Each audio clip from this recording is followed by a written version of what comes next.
Everyone, I'm Ian and I'm a proud member of the Canadian Kennel Club. The Bulldog is one of the most easily recognized purebred dogs in the world, but this beautiful dog doesn't have such a pretty history. Bulldogs came about around the 13th century in England and they were used for the terrible sport of bull baiting. What bull baiting was a sport where a bull was put against a pack of bulldogs and they fought to the death while people watching would bet on the outcome. The bulldogs of yesterday were ferocious, they were intense, they were seemingly immune to pain, and they were tough. In 1830, bull baiting became illegal, thank goodness, and then a bunch of fanciers got together at a bar and decided they were going to save the bulldog. Along with making some physical changes, they took the ferociousness down in the bulldog and made the bulldog into the sweet bulldog we love and know today. Isn't that right? The Bulldog was recognized by the Canadian Kennel Club in 1889, making it a part of a group that were the first dogs to be recognized here in Canada as purebreds. The Bulldogs are absolutely wonderful and very popular, but few people know their charm like Amanda and Tammy McAllister of Bulldacious Bulldogs do. They've been breeding Bulldogs for over 15 years, and I'm always impressed because Tammy and Amanda have beautiful show dogs, but also healthy Bulldogs, and it's not unusual for them to have a litter that lives to over 10 years old. I'm so excited to talk to Tammy and Amanda. Aren't we? I'm here with Tammy and Amanda McAllister of Bulldacious Bulldogs. Tell us the story how you got involved with Bulldogs. We started around 2009. I had been involved in standard poodles and toy poodles before then. I was in a car accident that caused a head injury and I couldn't do grooming because I had concentration and memory issues, but I still wanted to be involved in purebred dogs. I wanted to learn photography to teach myself to think again because I was not retaining information. And I thought a bulldog is a perfect dog for photography because they're cute as puppies, they're characters as older dogs, and so that's kind of how we started. Then got into stock photography from there because we realized there was a real hole in market as far as people wanting to see what does a purebred Cocker Spaniel look like, or what does a properly bred bulldog look like. And so we have about 12,000 pictures in our portfolio now, primarily purebred dogs. For me personally, I always find it hard to spot a bulldogger because bulldog people look and act completely different. You've got the fashionistas who like their bulldogs, you've got the farmers who like their bulldogs, the truckers that like their bulldogs. Generations, old people, young people, all love bulldogs. What is it about this breed that appeals to so many people? I would say it is their requirements for less exercise. The busy families would choose a bulldog, but they don't want one more thing to have to do. They're very go with the flow, don't you think? Like they just they can adapt to a lot of situations. If you give them enough care and exercise, they can live in an apartment or in the country, in a townhouse as well. Yeah. I love it. This bulldog here is a brindle with white. What other colors? Because there's a few back there I see as well, but generally they seem to be kind of the brown and brindle and white. Okay, brindle is a pattern, not a color. Okay. So bulldogs come in white, red, fawn, and fallow. The red, fawn, and fallow are just varying degrees of the red. Okay. You can get your piebald is a pattern, and then you can get brindle in solids and in piebalds. So what happens when you see sometimes on Instagram someone has a merle bulldog or a black and tan bulldog? The merle color, the merle gene, is not a gene that is found in bulldogs at all. So if you see a merle bulldog, you know at some point that dog was bred to something with it was introduced. It was introduced. So it is that they're not actually purebreds because the bulldog does not carry it.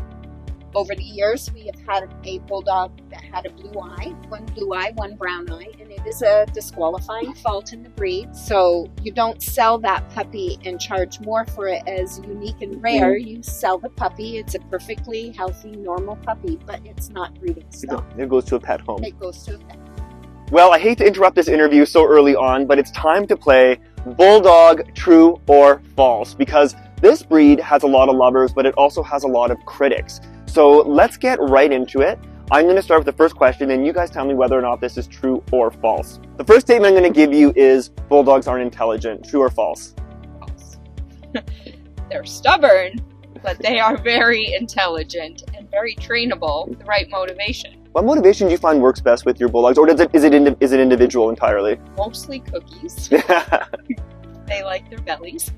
But individual, I would say, have a few that just want praise and love. We find too with bulldogs that their training sessions are better in like 10-minute sessions to a half an hour rather than an hour class. If I were to go train someplace and it was an hour class, I might take 2 bulldogs with me and just swap switch them out. Yes. Very good. Statement number 2, bulldogs don't require any exercise.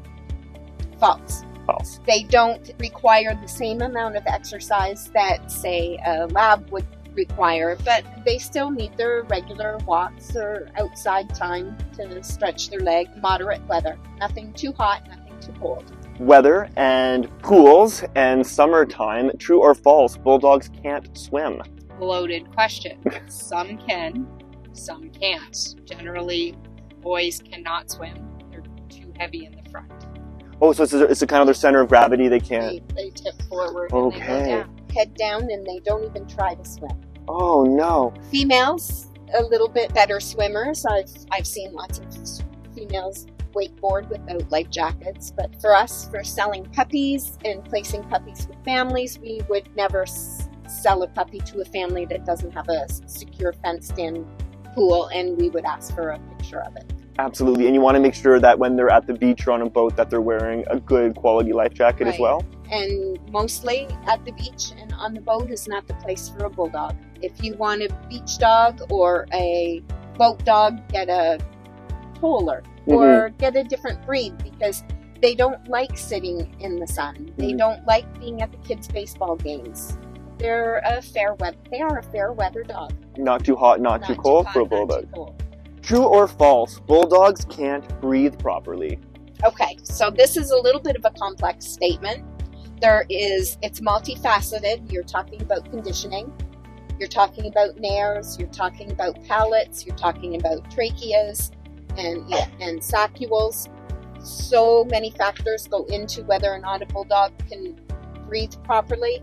If the nose ropes are exaggerated and come over the nose, they can obstruct the breathing. Bulldogs are a brachycephalic breed. Brachycephalic breeds, you have to be careful with their breathing. They're not a boat dog. They're not an exercise dog. They're a non-sporting breed. They're family companions. That's what they were intended for. If you want a jogging partner, don't get a bulldog. Can they breathe? Can they breathe? This one seems to be breathing just fine here on my lap. And, when they're bred properly, I believe, when they're bred to standard, when they're bred by responsible breeders who are, really taking into consideration all parts of the dog, I've noticed with bulldogs, there doesn't seem to be any issue really with the breathing.